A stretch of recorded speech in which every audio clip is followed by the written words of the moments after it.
Oltre alla Seisacteia, che ebbe un impatto sociale molto forte sulla società, Solone si occupò di altre riforme economiche, ad esempio cercò in tutti i modi di limitare l'esportazione di beni di prima necessità, soprattutto di prodotti alimentari che potevano scarseggiare ad Atene, e invece spinse per l'esportazione di prodotti che i greci avevano in abbondanza, come ad esempio l'olio. Solone cerca di tutelare l'approvvigionamento alimentare di Atene fino alla seconda rivoluzione industriale, quindi fino alla scoperta di nuovi mezzi per poter conservare i cibi. Il terrore della carestia o della morte per fame era sempre ben radicato e presente nel popolo, sia nel mondo romano che in quello medievale. La priorità è sempre l'approvvigionamento alimentare, le scorte terminano in poco tempo e c'è sempre il rischio di morire di fame. Solone riforma i pesi e le misure, quindi tenta di uniformare queste unità di misura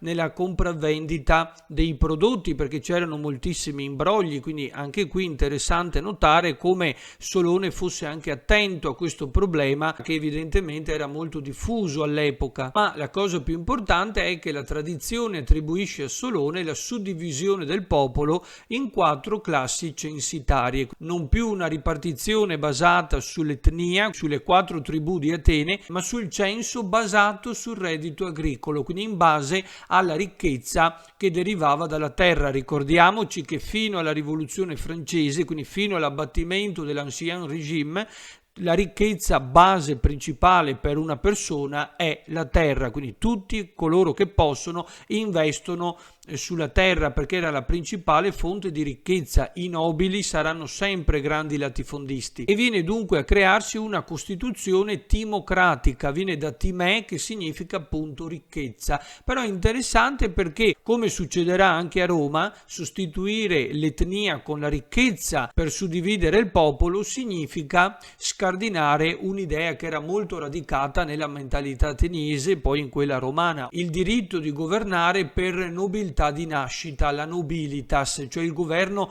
degli aristocratici, cioè dei migliori. Tra loro si considerano uguali ma soprattutto superiori perché dotati di quelle qualità, di quelle virtutes morali che mancano al resto della popolazione. Non è soltanto un fattore di sangue, ma soprattutto per moralità e per qualità innate. Il potere non era per tutti, ma era riservato ed era una prerogativa esclusiva soltanto di pochi. Non bisogna commettere l'errore di pensare che Solone fosse un rivoluzionario, assolutamente no. Lui cerca sì di migliorare la società e la Seisacteia ha un impatto sociale molto forte perché di fatto libera le persone dalla schiavitù per debiti, però non è affatto un rivoluzionario, anzi è un semplice riformatore, perché chi sono i ricchi? I ricchi sono sempre loro, i nobili, quindi di fatto dal punto di vista pratico non cambia nulla. Occorrerà davvero molto tempo perché le classi inferiori possano poi accedere alle cariche più alte. La stessa situazione storica che poi ritroveremo anche a Roma. Per lungo tempo, nonostante le leggi Licinie e Sestie, i plebei furono comunque esclusi dall'accesso reale concreto alla carica di console, quindi nonostante la legge venga approvata poi deve passare inevitabilmente moltissimo tempo tra ciò che è scritto sulla carta e l'applicazione pratica. L'accesso alla carica pubblica più alta è riservata soltanto ai più ricchi, cioè ai pentacosio medimni. Il monopolio del potere è sempre esercitato e gestito da quella ristretta elite che era il potere anche prima. In base al censo poi deriva la possibilità di accedere o meno a determinate cariche pubbliche. Vedremo che i proletari, coloro che possiedono soltanto la prole ma di fatto sono privi di qualsiasi altra ricchezza, non potranno accedere alle più alte cariche pubbliche. Quindi l'arcontato per il momento, anche nel VI secolo, è riservato solo ed esclusivamente ai più ricchi, a quei nobili, a quei migliori che già governavano. Le nuove classi sociali istituite da Solone sono i pentacosio medimni, i cavalieri, gli zeugiti e infine i teti, cioè i proletari. In base al reddito agricolo, una persona veniva inserita e catalogata in una di queste 4 categorie. I più ricchi erano i pentacosium medimni, coloro che avevano un reddito pari o superiore a 500 medimni. Il medimno è un'antica unità di misura che si usava per i prodotti solidi, in particolare per i cereali. Corrispondeva al contenuto di 2 anfore, cioè circa 52 litri. I pentacosium medimni disponevano di un reddito pari o superiore, quindi a 260 ettolitri di cereali, o di 500 metreti, cioè circa 200 ettolitri o di vino o di olio. Il metreto è un'unità di misura invece per i liquidi, pari a 40 litri. Seguivano i cavalieri che avevano un reddito compreso tra i 300 e i 500 medimni, seguivano gli zeugiti con un reddito compreso tra i 200 e i 300 medimni. Zeugiti corrispondeva anche a un verbo che indicava l'atto di aggiogare i buoi. Ognuna di queste persone possedeva anche una coppia di buoi.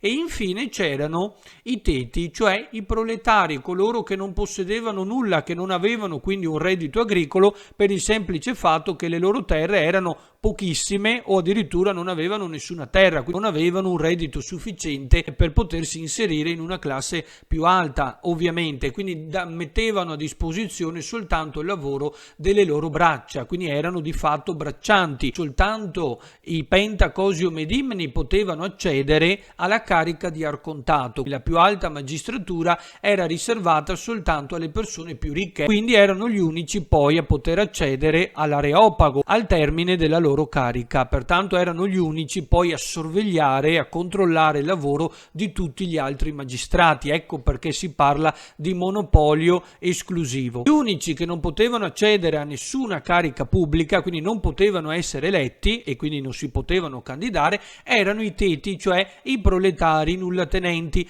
Tutti però, dai pentacosium medimni fino ai teti, partecipavano all'ecclesia, all'assemblea cittadina, si potevano esprimere la propria opinione, intervenire e discutere di tutte le leggi indipendentemente dal censo. Ecco perché si parla spesso anche di democrazia, perché qui effettivamente tutti potevano esprimere la propria opinione e tutti i cittadini, quindi dal più ricco al più povero, potevano anche essere eletti annualmente per sorteggio per far parte dell'Eliea. Era un tribunale popolare a cui si accedeva per sorteggio dai 30 anni in su, quindi c'era un limite di età. I membri erano detti eliasti e dopo la riforma di Clistene diventeranno 6.000, quindi 600 per ogni tribù, perché le tribù passeranno da 4 a 10 e l'Eliea si occupava quindi di esaminare i ricorsi che venivano presentati contro l'operato dei magistrati, quindi se c'era qualche funzionario pubblico che non agiva in maniera corretta o nel caso in cui avesse abusato del proprio potere, ecco che si poteva fare ricorso, quindi i cittadini avevano anche questo strumento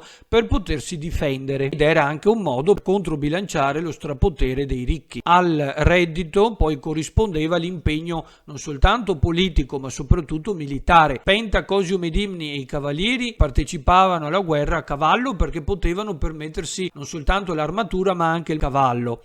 Dall'altro lato invece sia gli zeugiti sia i teti erano invece soldati di fanteria, gli zeugiti di fanteria pesante, i teti di fanteria leggera, perché sempre a carico del cittadino poi l'acquisto e il mantenimento dell'armatura e dei cavalli, la stessa cosa che poi vedremo anche per il mondo romano. Le 4 tribù dovevano fornire 100 membri ciascuna al consiglio dei 400, quindi 100 membri per ogni tribù. Con la riforma di Clistene vedremo poi appunto il consiglio dei 400 diventerà il consiglio dei 500, 50 membri per ogni tribù. All'epoca di Solone però non sappiamo quali fossero gli incarichi della Bulè, non è certo, è tutto molto oscuro e soprattutto bisogna neanche dare per scontato che fosse stato Solone ad istituire la Bulè, perché probabilmente esisteva anche prima e quindi ne parleremo in maniera più approfondita quando poi analizzeremo la riforma di Clistene. Solone introduce il principio della laicità delle cariche pubbliche. È proprio lui a sottolineare che quando una decisione politica porta il popolo a conseguenze nefaste, la colpa non deve essere attribuita agli dei, bensì ai politici, ai propri magistrati, perché sono loro i responsabili delle proprie decisioni. Ed è molto importante, perché ci fa capire che la politica non soltanto è la forma più alta di servizio che una persona può rendere alla propria comunità, alla collettività. Il politico non si deve impegnare per lo stipendio, ma per il bene comune, per risolvere i problemi di tutti. Inoltre Solone ci ricorda che ognuno di noi, soprattutto coloro che si impegnano in politica, devono sempre assumersi la responsabilità delle scelte, delle imposizioni sia dirette sia indirette. Non è giusto e non è più tollerabile in una società democratica che quando un governo decida per una cosa o per un'altra, o quando obblighi e imponga una decisione al popolo, non se ne assuma però la responsabilità. Ecco, Solone ci ricorda questo: ognuno di noi deve sempre assumersi le proprie responsabilità. A presto.